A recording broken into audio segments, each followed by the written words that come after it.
Pernahkah kita bertanya, apa hubungan Presiden Soekarno dengan dunia pesantren dan pendidikan Islam? Ada sebuah kisah menarik tentang hubungan Presiden Soekarno, Universitas Al-Azhar, Kairo, Mesir. Konon, pada suatu masa, Presiden Mesir Gamal Abdul Nasir berencana menutup Universitas Al-Azhar, salah satu pusat pendidikan Islam tertua dan paling berpengaruh di dunia. Kabar itu sampai kepada Presiden Soekarno. Soekarno kemudian bertanya kepada Gamal Abdul Nasir, benarkah Anda akan menutup Al-Azhar? Ya, jawabnya. Lalu Soekarno berkata, kami orang Indonesia mungkin tidak banyak mengenal Mesir.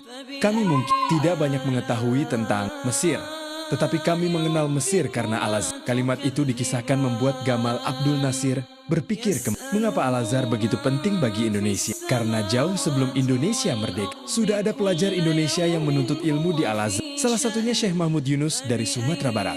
Ada pula Sulaiman Rashid dari Lampung, yang dikenal sebagai penulis kitab fikih Islam dan pernah belajar di Al-Azhar. Artinya, hubungan Indonesia dengan Al-Azhar bukan hubungan yang baru muncul setelah kemerdekaan. Jauh sebelumnya, para pelajar Indonesia telah datang ke Mesir untuk menimba. Kisah tersebut juga pernah dikaitkan dengan ulama Mesir, Syekh Ali Juga. Hubungan panjang Indonesia dengan Al-Azhar kemudian terus berlanjut. Banyak mahasiswa Indonesia belajar di sana, lalu pulang membawa. Ada yang menjadi guru, ada yang menjadi ustaz, ada yang mengajar di kampung, desa, hingga kota. Ilmu itu kemudian diwariskan kepada murid-murid mereka. Disinilah kita memahami besarnya nilai pendidikan. Satu orang belajar, kemudian mengajar. Yang diajarkan mengajar lagi. Ilmu terus mengalir dari satu generasi ke generasi berikut. Begitu pula dengan lembaga pendidikan Islam di Indonesia. Muhammadiyah telah membangun ribuan lembaga pendidik. Nahdlatul Ulama juga memiliki ribuan pesantren yang tersebar di berbagai daerah. Pesantren seperti Lirboyo, Ploso,